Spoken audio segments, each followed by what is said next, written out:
wouldn't mind introducing yourself briefly, including your name, your class year, and how long you were at Academy. My name's Guy Hammond, class of 2004, and I entered in kindergarten, so I was a lifer. What's your current title and place of? So great. So I work for the local government in Washington, D.C. So right now I'm in the Department of Human Resources, and I'm a project manager. Prior to that, I was working under the Office of the City Administrator. So could you summarize a little bit in a couple of sentences what you do? Sure. So local government's unique because you are serving the residents directly in your city or your jurisdiction.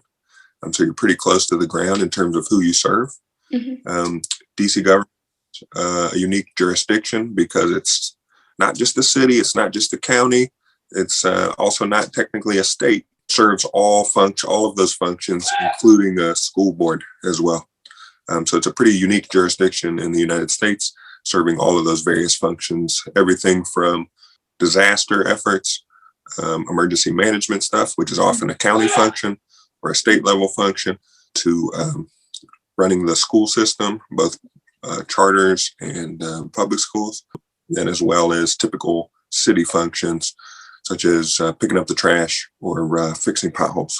And so for the city administrator, I did performance management. And then for the current role in Department of Human Resources, I do project management. Easiest way to describe that is I'm a problem solver. So we identify a problem that needs to be addressed. And then I work with the various functions of the teams in the department to see if we can find a resolution. So right now I'm working on a data problem where basically I'm doing a mixture of data analysis and project management to make sure that we are paying the vendors the perfect amount of money that we for the services that they're providing. You touched on this a little bit. DC, in not being a state, does have a very weird jurisdiction in the office. Could you give some examples? You did a little bit of how it differs from perhaps like the office of the mayor in another city, or how the jurisdiction is also different because the federal government is located in DC? That's correct. So we're not a state, although we are hopefully going to become the 51st state at some point. To give you a little perspective, the District of Columbia is not very big geographically, and it's a pretty urban setting, but then there's a mixture of a lot of federal land and federal monuments and federal buildings mixed in there. And so we have about, I'll probably get this wrong, but we have our Metropolitan Police Department, but there's about 12 to 18 other security police-like forces in the jurisdiction. Everyone familiar with what happened at the Capitol not too long ago. And that's a perfect example where there's a lot of overlap and conflicting jurisdiction over who's responsible for what. And so in that instance, it was the Capitol Police who were responsible for the actual Capitol building. So that's just an example of how DC is a little bit unique in terms of sort of the functions that we provide and the overlap that we have with the federal government. Well, how big would the change be if DC were to become a state? Some of it would be administrative. So for example, if the mayor were to be a governor, for example, you'd have more leeway in terms of some disaster and emergency management decisions that can be made, whether or not you mobilize the National Guard and your control of the National Guard. So some of that is the day-to-day functions might be similar, but you'd have more powers in terms of some of the things you can make administrative orders and decisions upon. In terms of you specifically, where did you go after Academy? Like, where did you get your degrees and what exactly did you major in? So I went to Miami University in Ohio. I was there for 4 years from 2004 to 2008. I entered actually as a physics major, did it for 2 years. And I was in calculus class working on imaginary numbers, and I decided that this was not for me. And so I switched majors and switched to international studies. The major there at that time was a mixture of cultural, political, geography courses. So I did a lot of mixture of that along with language, specifically Spanish. I studied abroad in Argentina for 6 months, which was an excellent experience. And then I actually, right now I'm in local government, But up until a few years ago, I was working on international relations style stuff. I even lived abroad for 5 years in Kenya and did some work in Nigeria. Were you working for like an NGO type organization at that point, or what were you doing? So after college, I wanted to explore international relations. So I moved out to D.C., which is a good place to do that. After doing some internships with a particular interest in genocide prevention, I ended up working with a research institute. It's a think tank called the Stimson Center. And the group that I was working with focused specifically on the United Nations peacekeeping operations, improve those specifically. I worked there for 3 or 4 years, and then I moved to Kenya, where I lived for about 5 years, and I worked for an international private diplomacy organization. So you can think of it like an NGO that does conflict mediation. In some instances, they do conflict mediation between state actors. In other instances, they do conflict mediation at the local level. So it kind of depends on the conflict in the area that they're involved in. That group is called the Center for Humanitarian Dialogue. And so for them, I spent a lot of time in Nigeria working in a region that had some historical conflicts between the communities there. And so we were shepherding a peace process there. Very interesting. I just finished reading Samantha Power's book, A Problem from Hell, which is all about genocide and genocide prevention. So it was about your age when I read that book as well. Yeah, Samantha Power is probably my idol. So how did you decide to go from that international relations focus into local government? Was there something specific that made you want to pursue that path, or was it just a change of scenery? So a couple things in terms of interests and life events. One, I knew I wanted to go back to school. And so I was exploring which majors and master's degrees that I wanted to do. I decided I didn't want to go for a PhD because I didn't have any interest being a professor or teaching, but I did want to get a second degree at that level.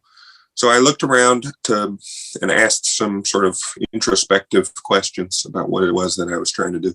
And I settled on an MPA, which is a master's in public administration. And the reason I picked that was I knew I wanted to stay in the public realm. And when I say for the viewers, the private sector is typically what we think of as for-profit companies.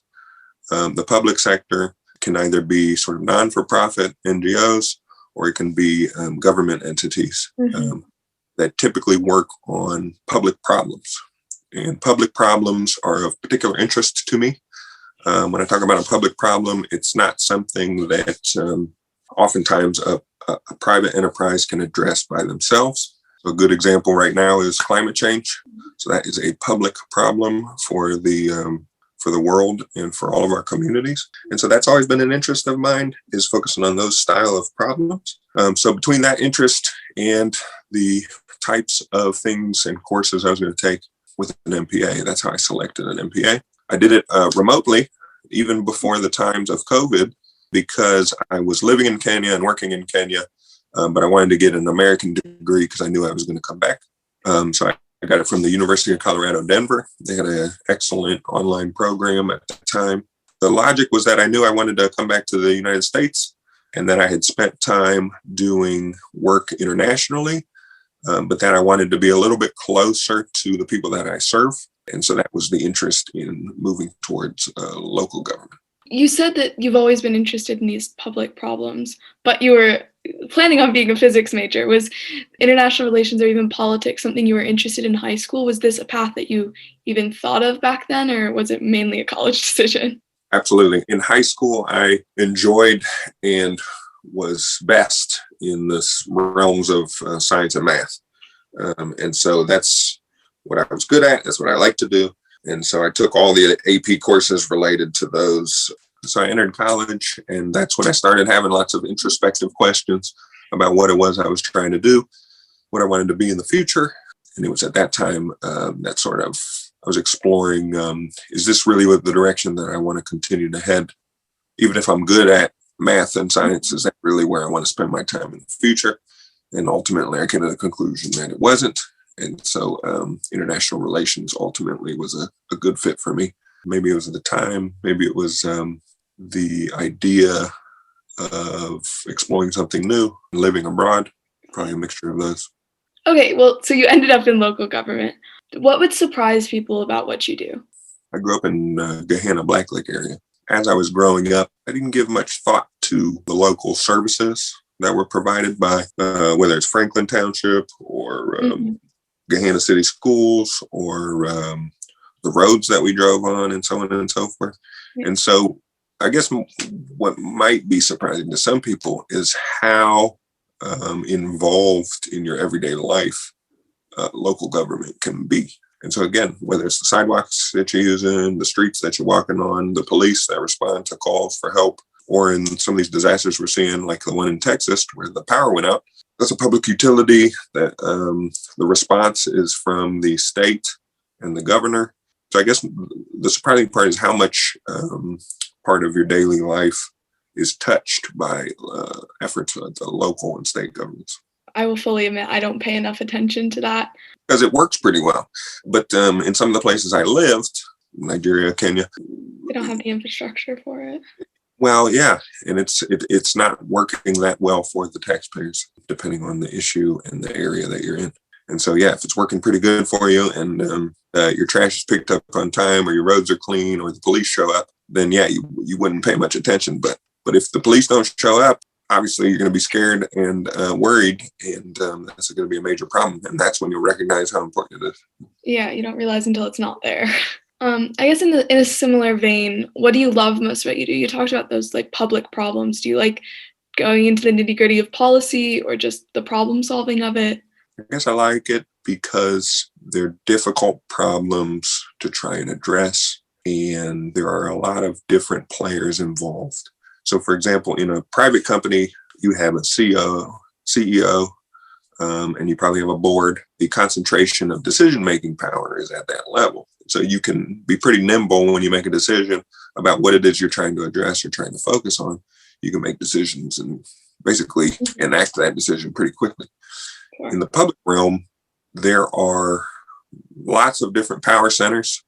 You have the mayor and the city administrator. That's like the CEO and the COO. Then you have the city council, which also plays the legislative role. Then you have residents, activists, got utility companies. You got all these different players that you have to sort of work with together to please or to get things done. And it's a very difficult, messy process that I find interesting. That's always been something of an interest to me. And it's also an opportunity for you to address some of the social problems that you see. So like an obvious one when you live in a city is homelessness. So that's directly dealt with by local governments and NGOs who are trying to address a problem to a social problem. It's interesting that you appreciate the bureaucracy. I feel like most people are frustrated by all the red tape, but I guess if that's a good thing, what are the challenges that you face on a day-to-day basis or you foresee being a challenge in the future? It's probably related to what I spoke to earlier, which I found interesting, which was because there's so many players involved and because government, and particularly DC government, is quite large. It takes quite an effort to lift and move a project forward. So while it's both interesting and the problems that we're working on are interesting to me, it takes quite a sustained effort and a length of time to get things actually done. And so the example of homelessness in DC, the mayor committed to closing at the beginning of her first term. She committed to closing the general shelter where the homeless population was staying and opening 8 new shelters all across the city in each of the wards to house the homelessness population for short periods of time. It took so long to get those things off the ground, but they finally achieved that effort, but it's about 5 or 6 years later to get that far. So it's quite a feat what she was able to achieve and the administration was able to achieve, but it does take quite a big amount of effort, time, money, negotiations, all these things to advance the ball. And so while I find it interesting, it's also at the same time, it's a lot of sustained effort and time to get some of these efforts done. Okay, well, moving away from what you do on a day-to-day basis, there are a lot of kids, especially growing up in the current political environment, that are super interested in politics and want to work in the public sector. What is your, I guess, elevator pitch for not going into the private sector? for like somebody who's wanting to be a poli-sci major or something, and then they're getting lured by a consulting firm or as something similar? My pitch is to ask difficult, introspective questions. Don't just go, opportunities are excellent, but you got to weigh all the opportunities, understand your sort of internal motivation. There is a lot of good to be done in the private sector. Many, many examples of that. It's not like you're just chasing money necessarily if you go into the private sector. You can do quite a bit of good. It can be the types of problems that you're working on that may be what you need to ask yourself. Is that what I want to be working towards? So in the public realm, you get into these sort of sticky societal questions about social problems that exist in our society, and how we go about addressing them through policies and implementation. And so you got to ask the fundamental question is, what do I want to spend my time working on? The topic area, the issue area, and then what are the skill sets and activities that I enjoy doing, whether it's research, writing, development, project management, tech, security, cybersecurity, all these different things. So I would sort of layer it with those two questions, which is what's the kind of subject matter focus I want to focus on, and what are the kind of skill sets that I'm good at and that I enjoy doing. Mm-hmm. And if you can marry those two, then you'll set yourself up not only to be interested in the stuff that you're working on, but you'll find the job more enjoyable that way. In terms of skill set, what personal characteristics or like type of person do you think does well in a job similar to the one you do? Well, there's a mixture of hard skills and soft skills, right? So the hard skills are the ones that were ingrained in me early at academy, the writing, the math, the various subjects that were drilled into us over and over again and have served me well my whole life. And then there's the soft skills, which is how you speak to people, your manners, your confidence, those kinds of soft skills that make you more successful beyond just some of the technical skills that you might have. So again, two elements that if you can marry them together will serve you well, sort of those hard skills and the soft skills. Harkening back to the things that Academy has served you well in, what's the biggest lesson you took away from your time at Academy that kind of still influences you or has influenced you a lot? I got a couple, not just one, I got a couple. One is the level of academic achievement. Probably comes from no surprise for people who are already there. But when I left Academy and went on to college and then eventually graduate school, it wasn't particularly difficult because Academy had prepared me so well. So from that perspective, that was one of the things that really they did an excellent job preparing you well. A second thing was exposure. Academy does a good job exposing you to different disciplines, different perspectives, different experiences, that sort of thing. Mm-hmm. So a good example for me was being able to play a few sports, which if I went to a big public high school, I might not have been able to play. Things like extracurriculars like ceramics. I was particularly interested in doing ceramics. So the exposure I think that's offered there is one that sort of broadens your perspective, gets you more familiar with some of the things that are out there. Now I'm even thinking about my senior project. I tried two senior projects. One was ice sculpting. I wanted to do ice sculpting. That one fell through. That one didn't work out so well, which is unfortunate because it sounded so cool. But the other one was a month-long exploration of Buddhism and meditation. Academy allowed me dedicated time to explore both those things. I became a vegetarian. I learned how to meditate. I worked with my teacher to sort of learn more about Buddhism and meditation. And so that's just another example of how the experiences there sort of expose you to all sorts of different things. Is the vegetarian piece something you kept up over the years, or? It is not. I'm a pretty big guy, and I was hungry all the time. I can understand that. I could not be a vegetarian if I tried. Good senior project, though. We're in the process of choosing ours right now, so I'll use that as inspiration. Well, yeah, don't pick an easy one. Pick something that's a little outside your comfort zone. It'll serve you well. Those are all the questions I have, unless there's something else you'd like to mention that we haven't discussed. My advice then is to allow yourself to be exposed to things that are a little bit outside your comfort zone. So I work in local government in DC right now, but lived in Argentina. Make sure you study abroad if you have that opportunity in college. It's an excellent experience. Take time off between an undergraduate degree and a graduate degree. That's advice I give people. Oftentimes, the gap between those two can help sort of clear your mind in terms of what exactly it is you want to do. Use your college experience to sort of explore. People have different college experiences. I would try and focus again on exposing yourself to a whole variety of things that a college experience can offer you. Perfect. So don't close ourselves off. That's refreshing to hear because I'm going to college and I have no idea what I want to do. So the idea of exploration is definitely a good one. Yeah.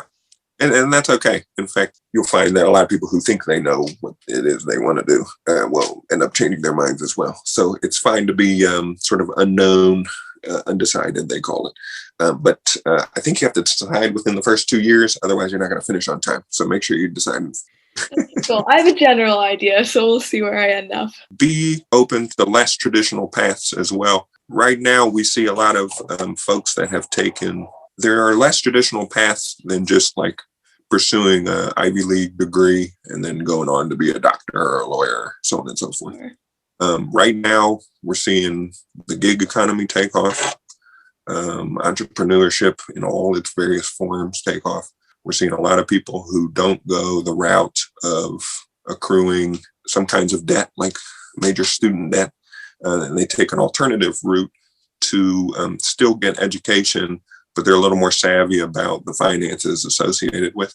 That's one thing, actually, that Academy would, and I think curriculums in all high schools would benefit from, would be having a financial management course for the kids. I don't think I got enough of that, and that's not Academy's fault. I think none of my peers had any of that. So now it's not about balancing your checkbook, because we don't use checkbooks anymore. It's about how to avoid credit card debt. It's about what is good debt versus positive debt, all those sorts of things. I know I would benefit from financial management, so that is certainly good advice. Yeah. And maybe that could be, I know I think it was my senior year, you could take some short semester classes that were less traditional. And maybe if there's critical interest or enough interest from the student body. Yeah, perfect. Well, thank you so much for your time. I really appreciate talking to you. Academy holds a special place in my heart, so I'm happy to give back a little bit. And I was actually there with my son a month or two ago. I came back to visit my parents. I met a best friend growing up, and we brought our 2 sons over there to the playground. Oh, you got to see all the new renovations then. Yeah, we got to see some of that, and it's always a good feeling coming back. I love it, and I'm glad you do too. Thank you. Have a great rest of your day.